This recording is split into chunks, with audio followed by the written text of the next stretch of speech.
Today may be bad, tomorrow may be worse, but the day after tomorrow will be glorious. Kay Pastor Wilbert po at kay Pastor Hasmin, kay Pastor Awi po, kay Pastora Cha at sa buong pamilya, magandang hapon po sa inyo. Sa bawat kamanggagawa ko po, mga kapatid sa Panginoon at mga kaalyansa, sa lahat po ng mga nakikinig sa hapong ito, mga kapatid, magandang hapon po ang akin pong pagbati sa inyong lahat. Actually po, ngayon pong araw na ito, talagang hindi po siguro malilingid sa inyo yung akin pong kaba na nararamdaman. Hayaan nyo po muna na magpatanggal po talaga ako ng kaba kasi totoo po pala talaga yung mga sinasabi po ng mga pastors na kung saan po ay mga nauna na nag-share po na iba pala kapag nabigyan ka po ng isang malaking pribilehiyo, isang malaking pagkakataon para magamit po sa ganito pong klase ng platform. At ito po ay isa kong pinagpapasalamat unang-una sa Panginoon dahil kung wala po ang Panginoon, sabi nga po ng kanyang mga salita, apart from God, we can do nothing. Pero ganun pa man po, ay without man, God will not. And without God, man cannot. So palagi pong may gagamitin ang Panginoon sa bawat isa sa atin na tao. Kaya marapat lamang po na bukod sa Panginoon na ating pasalamatan, ganun din naman po ang mga taong ginagamit niya para sa mga buhay natin, para tayo ay lumago sa ating ministeryo at sa lahat po ng aspeto ng ating pong mga buhay. So nagpapasalamat po ako ng lubos kay Pastor Wilbert at kay Pastor Hasmin sa pribilehiyo po, sa pagkakataon, sa malaking opportunity po na ibinigay nila po sa akin para po makapag-share po sa ganitong klase ng platform. At syempre po, hindi po mawawala sa mga taong aking pagpapasalamatan, ang taong nagpapastor po sa aking buhay, si Pastor at sa kanya pong babes, sa kanyang may bahay na si Pastora Cha po. Maraming salamat po sa inyo dahil kung hindi po dahil sa inyo, hindi po ako mabibigyan ng ganito pong klase ng pagkakataon. At ako po ay sobrang aware, kagaya nga po nung nabanggit ni Pastor Wilbert nung isang beses po na pumunta po kami sa bahay nila. Sabi ko po sa kanya, Pastor, maraming salamat po sa pribilehiyo po na ibinigay nyo sa akin na maging isa po sa pamilya po ng SCB. Sabi niya po sa akin nung time na yon, anong salamat? Sabi niya, hindi ko makakalimutan po yun. Anong salamat? Hindi ko yun ibibigay sa'yo kung hindi dahil kay Awi. Kaya po talagang hindi po maiwawala, hindi po maiwawaglit every time po na ako ay magsasalita na kung saan ay pasalamatan ko po yung tao po na nagpapastor sa buhay ko. At bukod sa Panginoon, utang ko po sa Kanya ang lahat po ng nararanasan ko sa mga panahon pong ito na mga biyaya at pabor ng ating Panginoon na naniniwala po ako na hindi ko po mararanasan kung wala po ang taong ginamit niya sa akin pong buhay at sa buhay po naming mag-asawa. Okay? So, medyo nawala po yung kaba ko. Okay? So, mga kapatid, sa oras pong ito, ang aking pong title ng isi-share po sa inyo is Possessing the Spirit of Buoyancy. Okay? Let me repeat, Possessing the Spirit of Buoyancy. So, sabi po dito, we must soar, soaring high in the midst of the storm. Alam po natin that this pandemic, this crisis, this COVID-19 po, ay ang naniniwala po ako na ito po ang nasa likod po nito ay ang ating Panginoon. Okay? Sabi nga po ni Pastor Wilbert sa kanya pong mga mensahe, walang yung global impact po. Okay? Ano man po yung mangyayari na may global impact, ang tiyak po na nasa likod po nito ay ang ating Panginoon at may nais po siya na ituro po hindi lamang sa mga pastor, kundi sa lahat po ng nag-claim na sila ay nakakilala sa ating Panginoon. Ang Lord po ay may itinuturo po sa bawat isa sa atin na kailangan po na matutunan natin or else kagaya po ng sinasabi ni Pastor Wilbert at palagi rin pong binabanggit sa amin ni Pastor kasi ganun po siyang klase na kung saan pag may natututunan po siya kay Pastor Wilbert, nire-re-echo niya po yun sa amin upang lalo pong mas maidiin sa amin yung mga bagay po na kailangan po namin matutunan na totoo pong makakapagbigay ng kalayaan sa maraming aspeto po ng aming mga buhay. At totoo po na yun po ay amin pong naranasan sa biyaya po ng atin pong Panginoon. Sayang po yung mga buhay na kung saan ay nawala o namatay, naging biktima ng COVID-19 kung hindi po masiserve ang purpose ng Panginoon kung bakit niya po ipinahintulot ito. At naniniwala po ako na napakalaki po ng gampanin po ng mga pastor at ng mga mananampalataya ng ating Panginoong Hesus. Malaki po ang ating gampanin upang nang sa ganon, mga kapatid, ay atin pong maserve yung purpose bakit niya ito ipinahintulot. Okay? So, kagaya nga po ng akin pong title sa pag-uusapan po natin at gusto ko pong i-share sa inyo sa hapon na ito, Possessing the Spirit of Buoyancy. Ito pong crisis na ito na nararanasan natin ay magpapakita, naniniwala rin po ako na ito po yung nag-reveal, okay? Nag-reveal po ng kung saan ay mga condition po ng puso ng maraming mga born again, okay? Ng maraming mga mananampalataya ni Kristo. At nung isang beses po na napakinggan ko po si Pastor Arnel, na ang sabi niya po, yung pong tinuro niya na pundasyon, okay? Yung pundasyon. May dalawang klase po ng tao na kung saan ay nagtayo ng bahay at yung isa po ay nagtayo ng bahay sa batuhan at yung isa naman po ay nagtayo ng bahay sa buhanginan. Dalawa pong klase ng tao na kung saan ipinakita po ng Biblia na ito po yung dalawang klase ng tao na napakinggan ang salita ng Panginoon at ano po yung ginawa nila after po nila itong mapakinggan. Okay? At sinasabi nga po doon na tinuro rin po ito sa amin ni Pastor. Your foundation speaks it all. Yung pundasyon mo po ang magsasalita o magsasabi kung magiging ano ka or anong magiging response mo sa bawat bagay po na nangyayari sa buhay mo. Yan po man ay maganda o yan man po ay hindi masyadong maganda. Okay, so yung una, nagtayo sa ibabaw ng batuhan. Dumating po ang unos, dumating ang bagyo, dumating ang malakas na hangin at binayo po yung bahay na kanyang itinayo. Pero dahil ito po ay nakatayo sa ibabaw ng bato, nanatili po ang bahay na yon. At yun po ay nagpapakita ng isang born again na kung saan ay natanim siya sa salita ng ating Panginoon. Kaya po siya ay nanatili dahil sa mga salita ng Panginoon na kanya pong napakinggan, na kanya pong naunawaan at inilapat niya po sa kanyang buhay. The same naman po dito sa isa, the same po ng naranasan. Dumating ang malakas na bagyo, binayo ng malakas na hangin yung isang klase ng nagtayo ng bahay. Ngunit ang kanyang pundasyon, itinayo niya po sa napaka mahuna na pundasyon. At saan po yon? Sa buhanginan. Anong nangyari? The same po nang nangyari. Binayo din yung bagyo dumating sa buhay niya, malakas na hangin, malakas na unos. Pero dahil pundasyon yung magsasalita o magsasabi kung anong magiging ikaw, okay, magiging ikaw. So ang nangyari sa kanya, great po yung fall na nangyari sa kanya. At yun po ay nagre-represent ng isang tao na nakarinig ng salita ng Panginoon, ngunit hindi po niya inilapat sa kanyang buhay. So ito pong crisis na ito, itong COVID-19 mga kapatid, ay naniniwala po ako, ito po ay isa sa mga storms po na atin pong naranasan.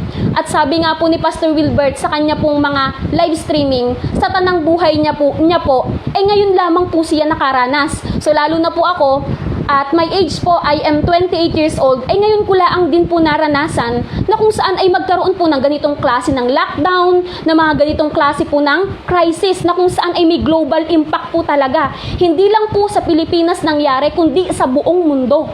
Okay? So, ito po ay isa sa mga storms na ating naranasan. But, ang sabi po dito, yung soaring high in the midst of a storm, ito po yung kailangan po nating taglayin. Okay? Ito po yung kailangan nating taglayin.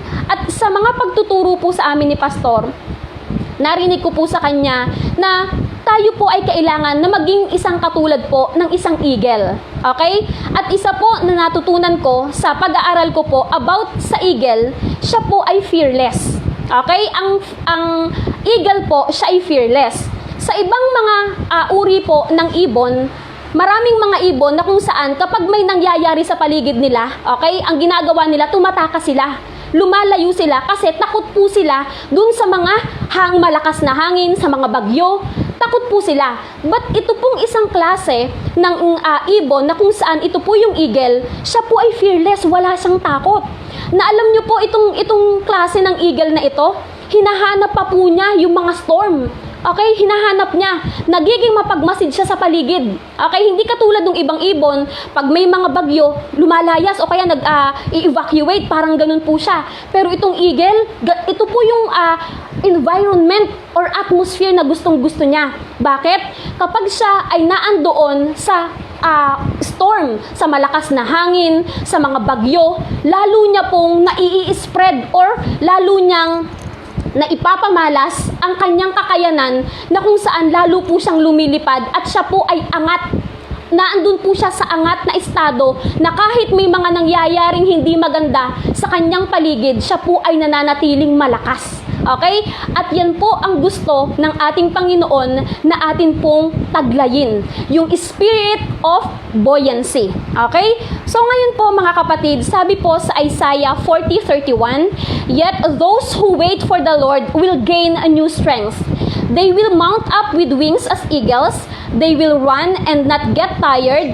They will walk and not become weary." Okay? So isa po ito sa mga verses na kung saan ay nagpakita ng isang katangian po na dapat nating taglayin, which is an eagle. Okay? So, sabi dito, "Yet those who wait." Isa pa po sa ibang translation, "Yet those who trust." If you wait, you trust. Okay? Yet those who wait or you trust. Okay? And ano pang isang salin doon? Yet those whose hope, okay, for the Lord will gain a new strength. Yung mga tao daw po na nagtitiwala, naghihintay at umaasa sa ating Panginoon ay makakakuha daw po ng panibagong lakas. Panibagong lakas na katulad po ng sa eagle. They will mount up, okay? Saan daw po? With wings as eagles. They will run and not get tired. Lalakad sila ng lalakad, ngunit hindi sila mapapagod. Ano pa? They will walk and not become weary. Tatakbo sila ng tatakbo, lalakad ng lalakad, ngunit hindi sila manghihina. Okay? So kahit anong nangyayari sa paligid natin, sabi ng salita ng Panginoon, those who wait for the Lord, those who trust in the Lord, those whose strength and whose hope is in the Lord, will gain a new strength.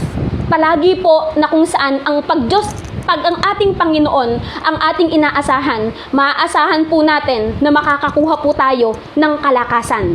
Okay? So sabi pa po dito, sa akin pong i-share pa sa inyo, gusto ko po na i-share sa inyo kung ano po yung ibig sabihin ng salitang buoyancy.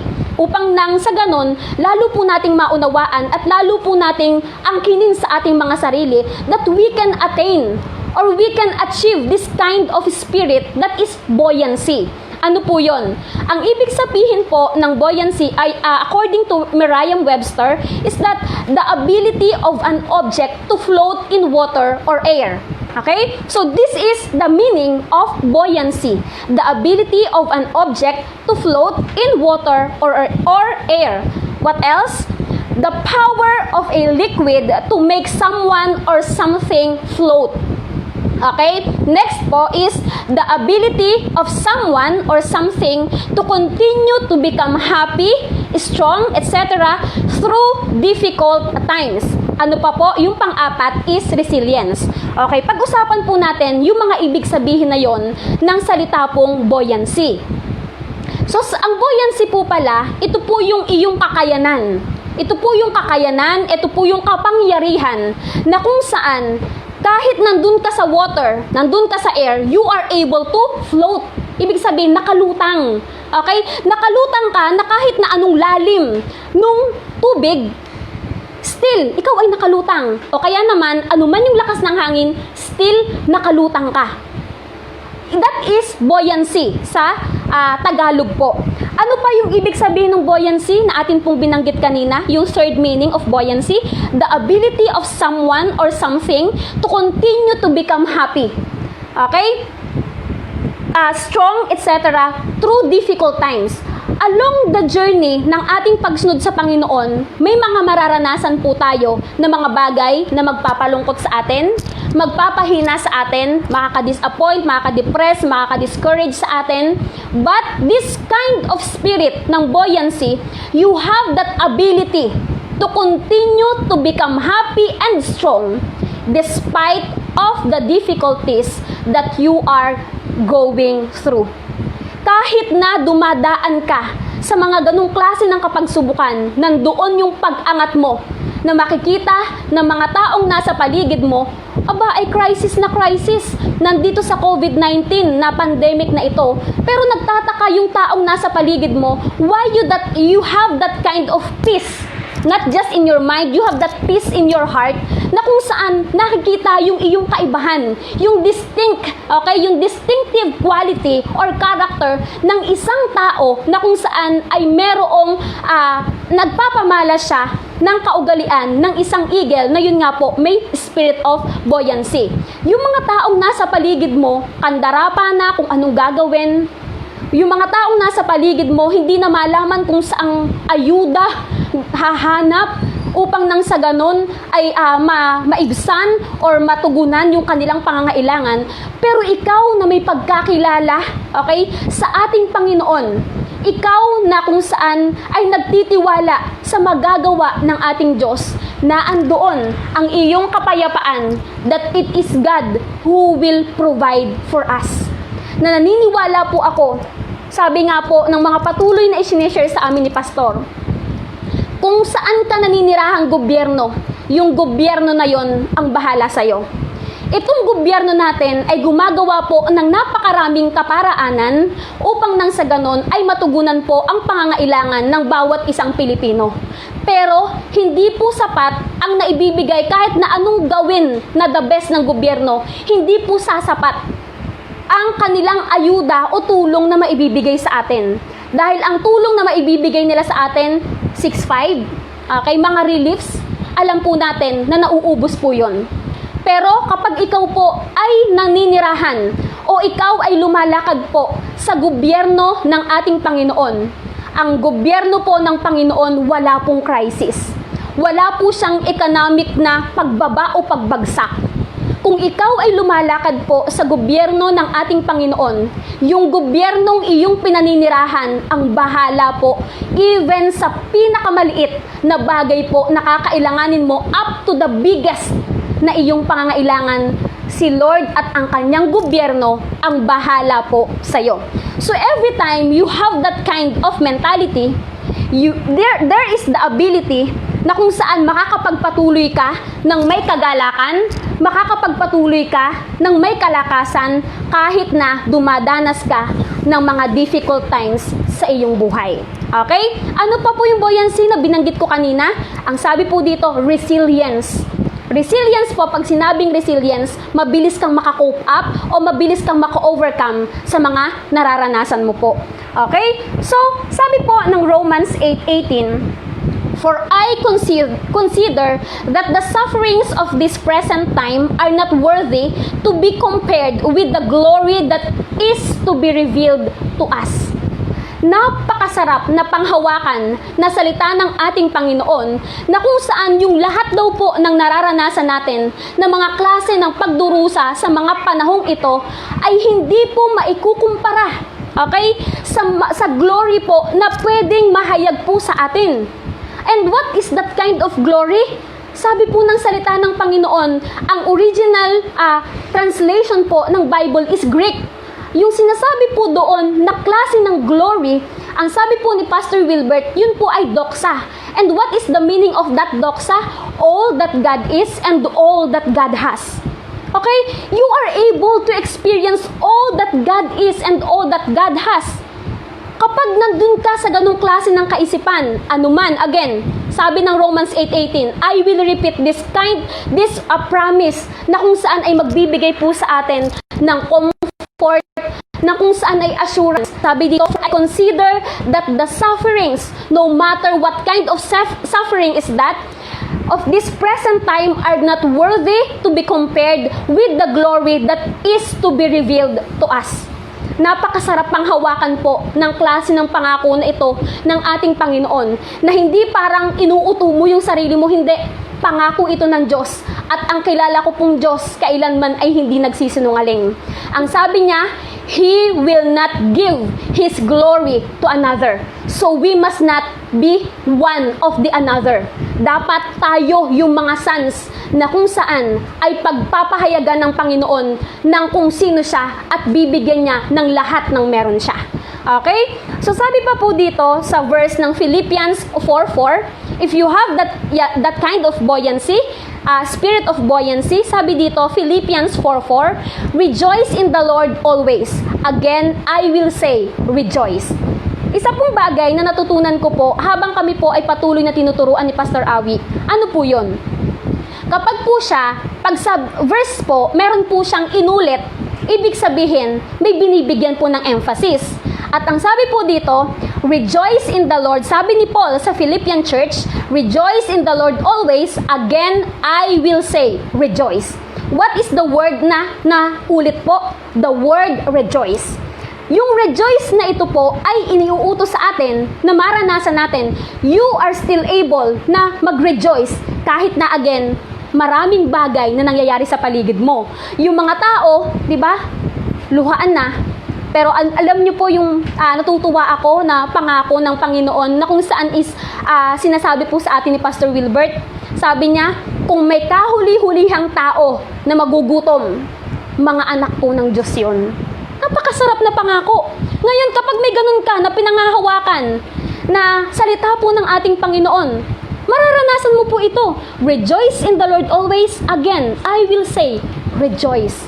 Mararanasan mo at patuloy mong maipapakita at maipahahayag ang iyong kagalakan despite of what is happening in our surroundings. Okay? So sabi po sa 2 Corinthians 12:9, but He has said to me, my grace is sufficient for you, for power is perfected in weakness. Most gladly, therefore, I will rather boast about my weaknesses so that the power of Christ may dwell in me. Si Paul din po ang sumulat nito sa 2 Corinthians 12:9. Sabi doon, ang aking grace ay sapat. Okay? Ang aking grace ay sapat para ano daw? Para sa iyong kahinaan. Every time, kasi lahat po ng mga kapagsubukan, dumarating po talaga tayo sa punto ng ating buhay na maidudulot sa atin ng mga kapagsubukan ay manghihina tayo. Pero sabi ng salita ni Lord again, napakasarap pang hawakan ng salita ni Lord. Ano po yun? My grace is sufficient for you, for power is perfected in weakness. Kailanman, hindi mo mararanasan na si Lord ang nagpo-provide kung lahat ng bagay sa buhay mo ay meron ka na. Nararanasan mo lalo at mas na-appreciate mo na ang ating Diyos ay nagpo-provide, ang ating Diyos ay nagpapagaling, ang ating Diyos ay nagbibigay ng kagalakan pag may mga pagkakataon po sa buhay natin na tayo nalulungkot, na tayo kinukulang, at na tayo ay may mga nararanasan. So lalo siyang nagiging perfect daw po in times of our weaknesses. Most gladly, therefore, I will rather boast about my weaknesses so that the power of Christ may dwell in me. Sabi niya, mas ipagyayabang pa niya. Ano po, sabi ni Paul, I will rather boast. Saan daw po? Sa kanyang kahinaan. Kasi every time na mahina siya, ang kapangyarihan ng ating Panginoon ang mas nahahayag. Kasi malaki po ang tendency na kapag maraming bagay tayong nararanasan na mga good in our eyes, ano po, sa mga nangyayari sa paligid natin, napakaganda. But every time na nakakaranas tayo ng mga hindi maganda sa buhay natin, ang sabi nga po sa amin ni Pastor, yun po ang nagsisilbing pamalo ng demonyo na nagpapaalala sa atin, okay, na it is God na kailangang mataas sa ating buhay, hindi po tayo. Okay? At nararanasan po natin yon in times of our weaknesses. Sabi pa rin po sa James 1:2-3, consider it all joy, my brethren, when you encounter various trials. Iba't ibang klase ng kapagsubukan, consider it all joy. Knowing that the testing of your faith produces endurance. Natututo po tayong magtiyaga, natututo tayong magtiis. Ano po? Dahil saan? Sa mga kapagsubukan po na ating nararanasan, at naniniwala po ako na yung mga kapagsubukan na ating nararanasan, it will mold us. ito po yung ang tutulong sa atin para ma-mold po tayo sa paraang gusto po ng ating Panginoon. Gusto ng Lord na maihayag sa atin or ating maipamalas yung gusto niya na maging tayo. At gusto niya rin yung grace na yon na kung saan we will be the person that God wants us to be, and we will be able to do what God wants us to do. Okay?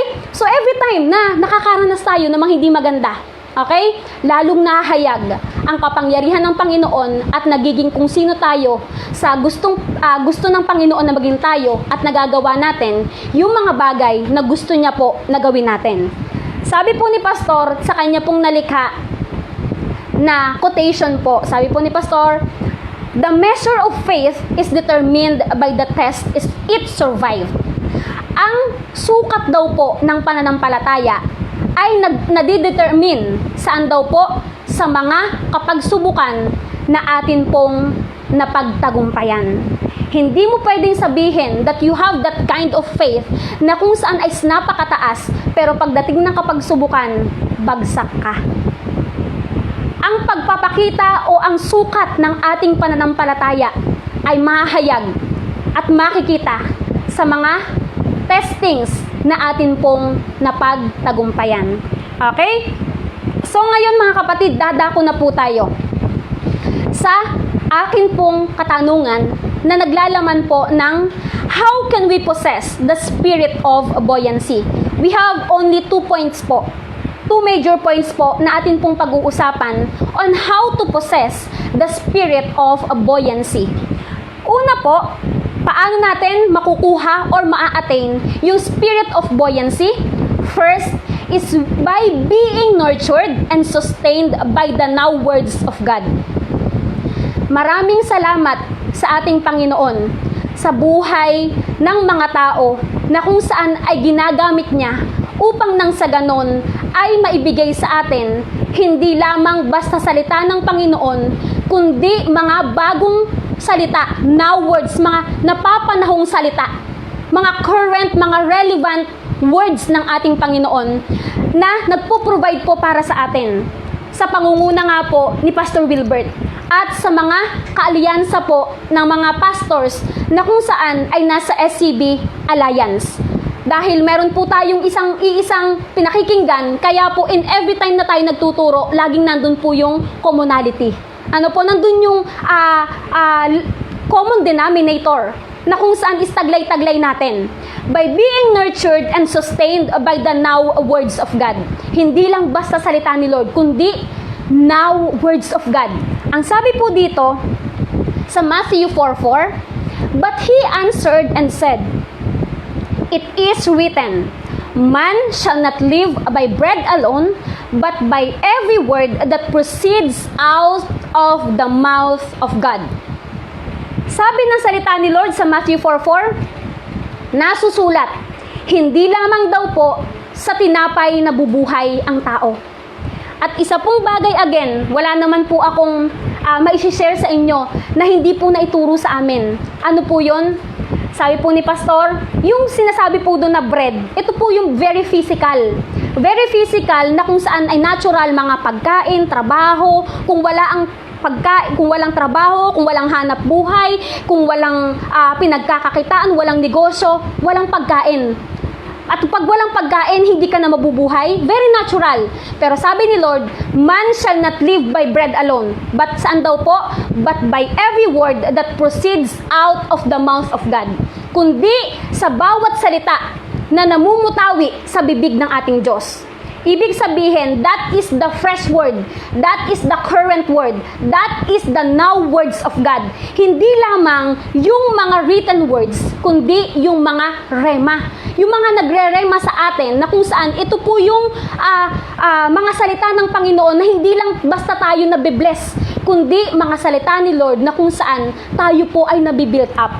Sabi nga po, it is not enough for us na mabibless lang tayo every time na may mga pagtuturo. Kasi maaari po na sa dami po ng mga mahuhusay na mga tagapagturo, mabless po tayo sa nangyayari sa kanila. But it is not enough to be blessed. Masiyahan ka, matuwa ka, hindi po sapat yon. ang kailangan pong mangyari sa atin, magkaroon po ng building up sa atin pong mga spirit na kung saan ito po ang maghahatid sa atin sa buhay na gusto ng ating Panginoon na atin pong maranasan. So, man shall not live by bread alone, but by every word that proceeds out of the mouth of God. So, yun po yung una. Paano tayo makakaposes? Paano natin mapoposes yung spirit of buoyancy? By being nurtured and sustained.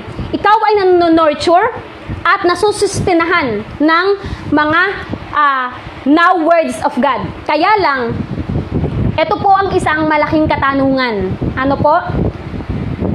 Paano ka manunurtured? Paano ka masusustain ng salita ng Panginoon? Meron po ako ditong 3 klase ng katanungan na even kayo po ay inyo pong dapat na masagot, pare-parehas po nating masagot upang nang sa ganon, lalo po itong magkaroon ng linaw.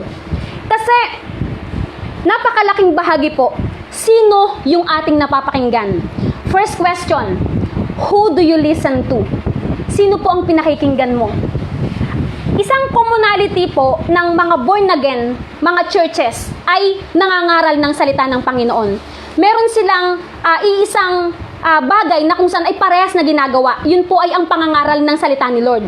Kaya lang, alam naman po natin mga kapatid, na hindi po lahat ng kung saan ay nangangaral ng salita ng ating Panginoon ay nandoon yung prophetic and apostolic na salita ng ating Panginoon. Kasi when you are operating in the prophetic and the apostolic dimension, kapatid, napakalaki po ng kaibahan na maidudulot sa iyo. Kasi marami naman pong mga pastors na nagtuturo ng salita ng Panginoon. Again, maraming salamat sa buhay po ng mga tao na kung saan ay meron pong prophetic and apostolic dimension na kung saan yun po ang ating nilalakaran. Salamat po sa kanila. Bakit? Kung hindi po dahil sa kanila, ay matutulad din po tayo sa mga ibang klase na mga born again na kung saan ay sinasabi nila na nakakilala sila sa Panginoon pero hindi po makita sa kanilang mga buhay. Okay? So, who do you listen to? Sino po yung pinakikinggan mo? Malaking bahagi po ito. Kasi, kaya po tayo nagiging strong tayo ngayon kung bakit marami po sa atin ang nakakaranas na rin at napoposes yung klase ng spirit of buoyancy is because may tao po tayong pinakikinggan. May tao tayong pinakikinggan eh. Kasi kung ano yung pinakikinggan mo mga kapatid, yun yung magdidetermina ng nature mo. Kasi yun yung pangalawa pong tanong. Who do you listen to? Pangalawa, what do you listen? Ano yung napapakinggan mo? Is that now words of God o yan ay luma na? Okay? Hindi po kasi po pwede na kung saan ay magtuturo ng salita ng Panginoon pero nandun sa old move, nandoon sa dead move. Kailangan po, lumalakad po tayo. We are moving with God. And that move is the fresh move, the present move. At naniniwala po ako, sobra po akong sampalataya, that this move is one of the present move po na umaalagwa sa Pilipinas at sa buong mundo. Okay? Isa po ito sa move na nakikita ko po at napatunayan po namin. Bakit ko po nasasabi ito? Napatunayan po namin siya sa church po. Napatunayan po namin siya sa church po na aming kinabibilangan. Before po, marami kaming bagay na hindi po naranasan.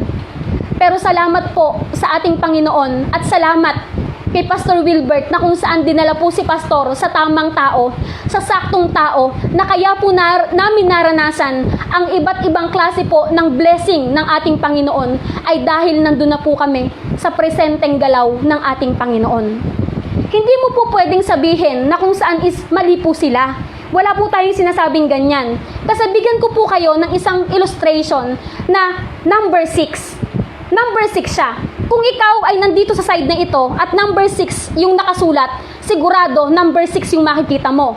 Pero kapag nandun ka sa kabilang side, ang makikita mo, number 9. Hindi ibig sabihin, mali ka, number 9. Ibig sabihin lang po, magkaiba po kayo ng pwesto.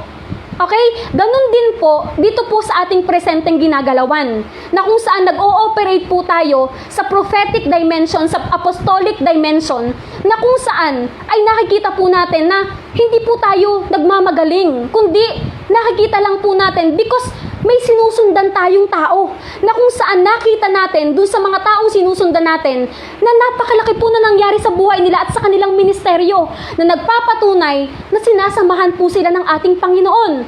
So kaya po kami, naranasan po talaga namin ito sa church. Before po, sa church po namin, dahil hindi po kami nurtured and sustained by the now words of God. Ang tawag po namin kay pastor during that time, kuya. Ako personally, kuya po ang tawag ko sa kanya, Kuya Awi. Imagine, he is a pastor. Tapos ang itatawag ko sa kanya ay kuya. Diba? Sabi nga ni Pastor Wilbert sa kanya pong mga mensahe, it is not enough na kung saan ay big brother ang magra-run ng house. It is the father. Ito po ay dapat tatay. Pero dahil noon, hindi po kami nurtured and sustained by the now words of God, kung itrato namin si pastor during that time, kuya. At sa mga matatanda, ang tawag pa po sa kanya, bro, kuya, ay, toy. Imagine po, lumalakad na po pala kami sa lawlessness, hindi pa po namin alam. Pero again, maraming salamat po sa buhay po ni Pastor Wilbert na nag-open ng spiritual na mundo ng amin pong pastor, na kaya po kami nakakaranas ng iba't ibang mga pagpapala. Yan man po ay spiritual, material, pinansyal. Yun po ay dahil may tao pong ginamit siya sa aming buhay. At hindi po mawawala siya sa mga tao po na amin pong pagpapasalamatan, dahil ang totoo, kung hindi po dahil sa kanya, hindi po namin mararanasan ang lahat ng ito. At kahit po si pastor, every time na magte-testify po siya, hindi niya mararanasan kung hindi niya po natagpuan sa buhay niya si Pastor Wilbert. Okay? Kaya napakasarap po. Ang dami pong breakthroughs na amin pong naranasan. Unang-una pa lang, in the spirit, naka-breakthrough kami. Yung mga bagay na dati naming alam, akala namin hanggang doon na lang kami. Pero in-expand and in-stretch ni Pastor Wilbert ang capacity ni Pastor Awi, at ganun din po yung ginawa niya sa amin. Kasi, domino effect po siya. Kung ano po yung nararanasan ng ating leader, mararanasan din po yun ng mga sumusunod sa atin. Kaya, grabe po yung amin pong pagpapasalamat, and we have that grateful heart na hindi po talaga namin ito mararanasan. Material na pagpapala, mga pinansyal na pagpapala, yan po ay bonus na lamang po ng ating Panginoon. Ang pinaka natutuwa po kami na amin pong naranasan is the spiritual blessing po na dating hindi namin alam, pero ngayon ay nauuti-uti na po naming nalalaman. But hindi po kami nagsesettle doon, dahil naniniwala po kami sa sinasabi ni Pastor Wilbert that what we know is very little compared to what we do not know. Kaya nga po, patuloy pa rin po kami nag-aaral, at nandun po talaga, personally, I for myself, ay nandun po yung aking excitement. Every time na meron pong pag-aaral ng salita ng Panginoon na hindi po namin talaga pinapalampas. Dati, wala naman po kaming ganito. Wala po kami mga seminars, meron man po, kaya lang, alam niyo po yun, hindi naman po sa pagmemenos or anything, but natutunan namin naranasan namin nung dito po kami nag-operate sa ganitong klase ng dimension, ay grabe po yung breakthroughs na amin pong naranasan. Kaya po sa amin po sa church, salamat po sa ating Panginoon. Bakit po? Yung pasunuran po, hindi po mahirap. Pag sinabi po ni pastor, nandun po kaagad, sumusunod po kami. Sabi nga po, di ba, tinuturo sa atin ni Pastor Wilbert, na kailangan madala tayo sa isang klase ng pagsunod that is explicit. Dagli ang pagsunod, walang tanong-tanong, walang ifs, walang buts. You will explicitly obey the set man of God. Bakit po namin ito natutunan? Na kung saan, salamat po again sa Panginoon. Kung makikita nyo po at mapupunan nyo po, every time na meron pong mga live streaming, ang Winwakat and Winmauban po ay palagi pong naririyan. Hindi po dahil sinasabi ko ito para magmayabang, kasi syempre dun po ako nag-church, but nakita ko po talaga yung amin pong kaisahan, at hindi po yun mangyayari kung hindi po namin nilakaran ang tinuturo po ng setman po ng ating Panginoon, na kung saan po ay si Pastor Wilbert. So, what do you listen? And then, next po, how do you listen? Paano ka makinig? Nung isang beses po, I believe na si Dr. Jonathan David po ay pumunta po dito sa Pilipinas na narinig ko po siya na nagturo sa Cuneta Astrodome. Sabi niya po, yung position po natin, every time po na nakikinig tayo ng salita ni Lord, napakalaking bagay po nito. Napakalaking bagay kung saan ka po nakaposisyon. Kasi sabi niya, kapag pumesto ka po sa likod ng pinto, pagbukas niyan, bunggo ka, nosebleed ka. Literal na nosebleed ang mararanasan mo, bakit sasalpok sa mukha mo yung pinto. So napakahalaga po that we are in the right position every time na nagpapahayag po ang salita ng Panginoon. Every time na ang salita ni Lord ay naipapangaral. So ibig sabihin mga kapatid, pumosisyon po tayo ng tama every time na tayo ay makikinig ng salita ni Lord. Okay? Lagi tayong posisyon ng tama. Lagi tayong i-claim natin yan. Amen. Yes, Lord. Be it unto me. Just like what Mary claimed nung sinabi niya, imposible. Okay, imposible na siya ay mabuntis because she is a Virgin Mary. But because of the now words of God na dumating kay Mary, anong sabi niya? Lord, be it unto me. Mangyari sa akin yun. Okay, yan po ang nagagawa ng now words of God. Ano po sa ating buhay. Kaya tayo magkakaroon ng spirit of buoyancy because we are being nurtured and sustained by the now words of God. So again, mahalaga. Who do you listen to? What do you listen? And how do you listen? Pwedeng tama yung napapakinggan mo. Tama yung taong pinakikinggan mo. Pero, paano ka makinig?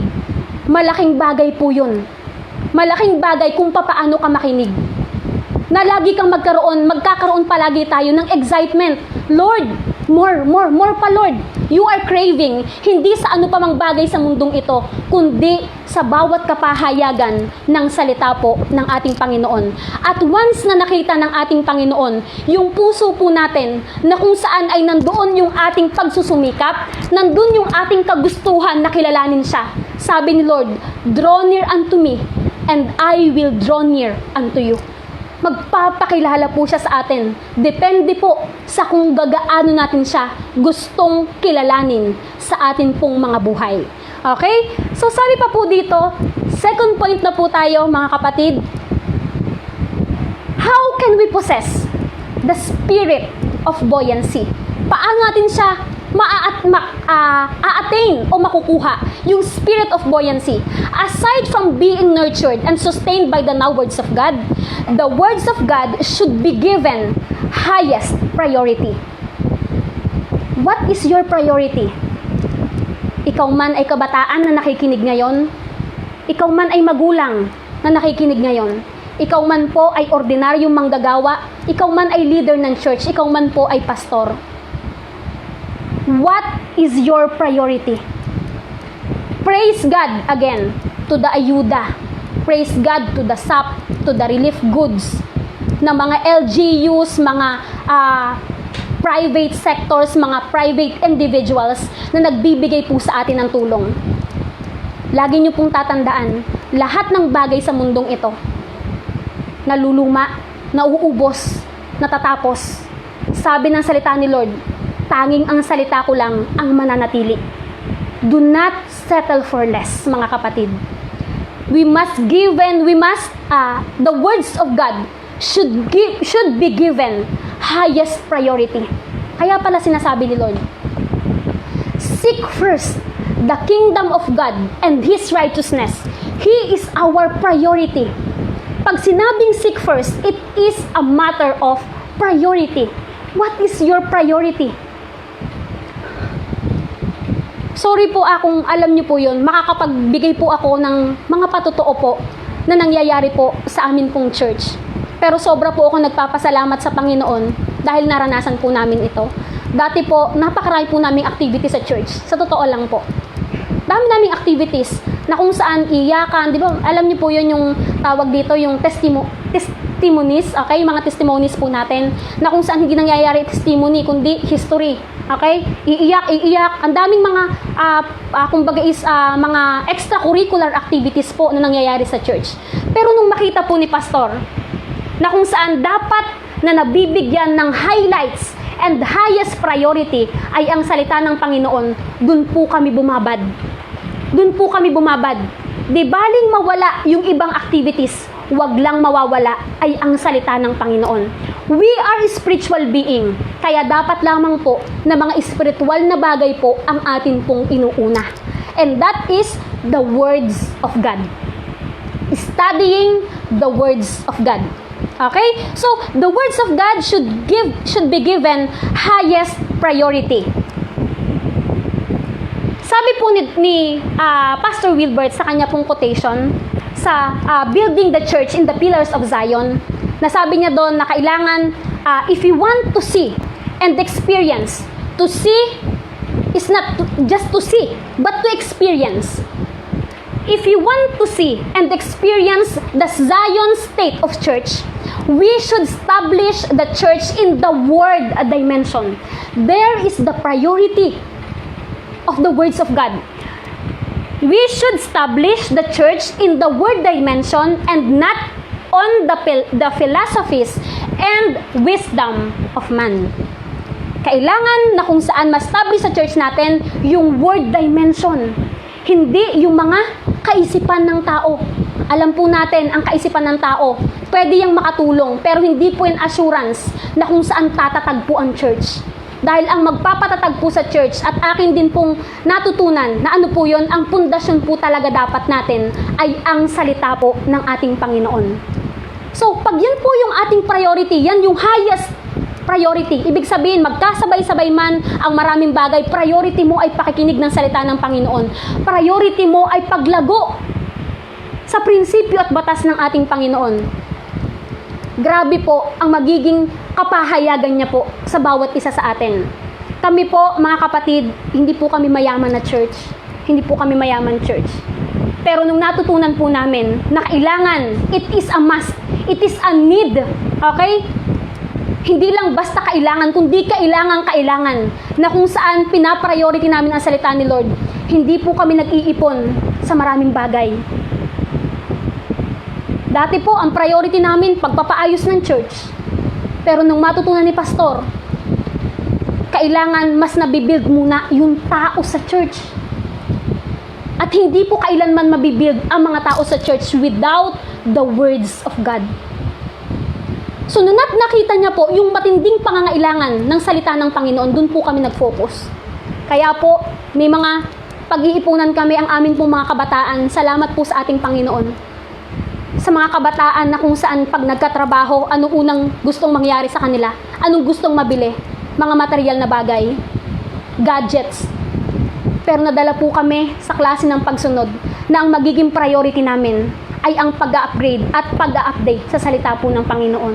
Kaya po, pagka po annual summit, mid-year intake, nandun po yung pinag-iipunan po namin yon. Hindi po kami mayaman, pero salamat sa Diyos. Bakit po?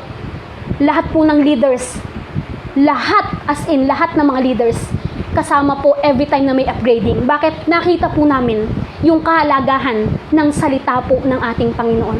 Hindi po tayo kailanman mabibuild without the words of God. Kaya nung nakita yun ni Pastor, yun po ang inimplement niya sa amin. At ganun din naman po ako. Nung ako po ay napabilang or naka-attend, sa mga annual summit and mid-year intake, I was 22 years old. Nung mga panahon pong yun, leader pa lang po ako ng church. Wag namang masabi na lang, kundi leader ako ng church during that time. Hanggang sa ito na po, salamat sa Panginoon, sa matinding promotion po, na pinakamasarap na paglingkuran ay ang ating Panginoon. Hanggang sa ako po ay nagpastor po sa Winmauban.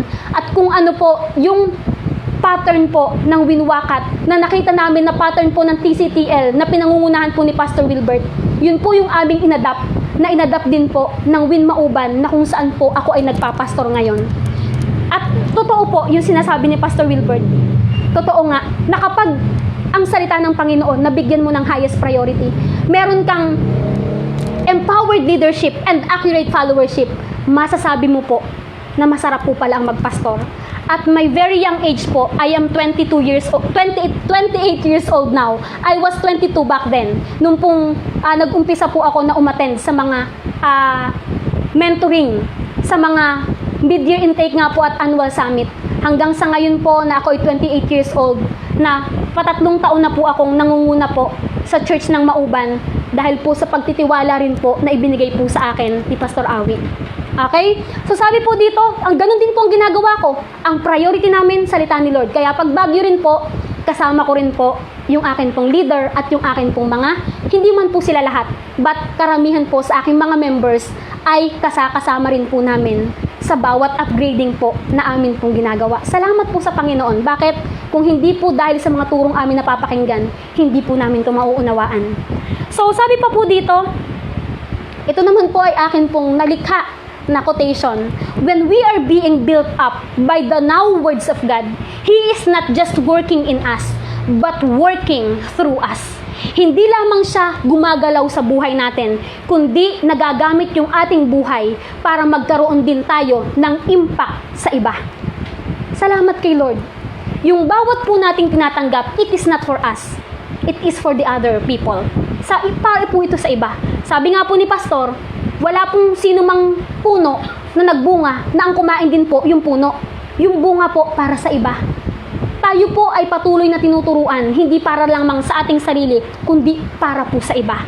So, kapag tayo ay nabibuilt up by the now words of God, He is not just working in us, hindi lang sa atin, kundi kumikilo siya sa pamamagitan natin. Ibig sabihin, nakakapag-touch po tayo at nagagamit din tayo ng ating Panginoon para sa iba. At salamat po sa Panginoon.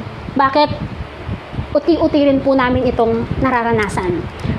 It is all because of the grace of God and because of the man of God na Kanya pong ginagamit sa kapanahunan natin ngayon. So, what is the result, kapatid? What is the result of having the spirit of buoyancy? Dako po tayo dun. Ano magiging resulta? Again, kapatid, nasa crisis po tayo. Matindi po yung crisis na atin pong pinagdadaanan. Pero sabi dito, ito po yung magiging resulta kapag naandun ka na, nakuha mo na yung spirit of buoyancy. You have the mind of an overcomer. Ano man yung nararanasan mo, because you are filled up, okay? And built up by the words of God. Okay? Nandun na, meron kang kaisipan ng isang mananagumpay. Sabi dito sa John 16:33, I have said these things to you, that in me you may have peace. In the world, you will have tribulation, but take heart, I have overcome the world. Sabi po ng ating Panginoon. Sinasabi ko to sa inyo. Sabi niya, itong mga salitang ito, nang sa ganon, magkaroon kayo ng kapayapaan. Sa mundo, makakaranas kayo ng iba't ibang klase ng kahirapan. Pero sabi niya, huwag kang mag-alala, na-overcome ko na ang mundo. Kung si Christ na atin pong tinutularan, na-overcome niya ang mundo. So, tayo rin po, ang lalakaran natin, tayo rin po ay mga mananagumpay na kasama po ng ating Panginoon. So, ano pa pong sabi pa dito? Proverbs 23:7a. For as he thinks in his heart, so is he. Kung ano daw po ang iniisip natin sa ating mga sarili, yun daw po tayo. Yun tayo. So ngayon, kung anong iniisip mo, yun ka. At kapag naiisip mo na ikaw ay isang overcomer, so yun ka. Pag iniisip mo na talunan ka, magiging yun ka nga. Kasi kung anong iniisip mo, yun ka talaga. Pero pag ang isip mo, Lord, I am an overcomer. Bakit? Napagtagumpayan mo ang mundo, mapagtatagumpayan ko rin ito. Mapagtatagumpayan ko rin ito. Kung meron ka nung ganung klase ng kaisipan, kapatid, ikaw nga yan. Ikaw nga ay mananagumpay na kasama po ng ating Panginoong Hesukristo. So mga kapatid, sa mga oras po na ito, ako po ay labis na nandun ang aking kagalakan. Kanina, sobrang kaba. Pero maraming salamat sa Panginoon kasi po binigyan niya ako ng kalakasan at ng courage na kung saan ay ipagpatuloy po ito. Itong klase po na ito ng akin pong pag-share. Maraming pong salamat again, Pastor Wilbert, Pastor Hasmin. Maraming pong salamat, Pastor Awi, Pastora Cha, sa inyo pong mga buhay na kung saan po ay ginamit ng Panginoon upang nang sa ganun po ay magamit din po ako ni Lord para makapagbahagi po ng salita ng Panginoon na malaki pong kagalakan sa akin. So mga kapatid, challenge yourself. Today, I challenge you. Possess that spirit of buoyancy. Marami pong salamat at mga kapatid, ang kagalakan, kapayapaan, provision, proteksyon ng ating Panginoon ang inyo pong maranasan habang kayo po ay sumusunod at lumalakad sa kanyang mga prinsipyo at batas. Maraming salamat po and God bless us all.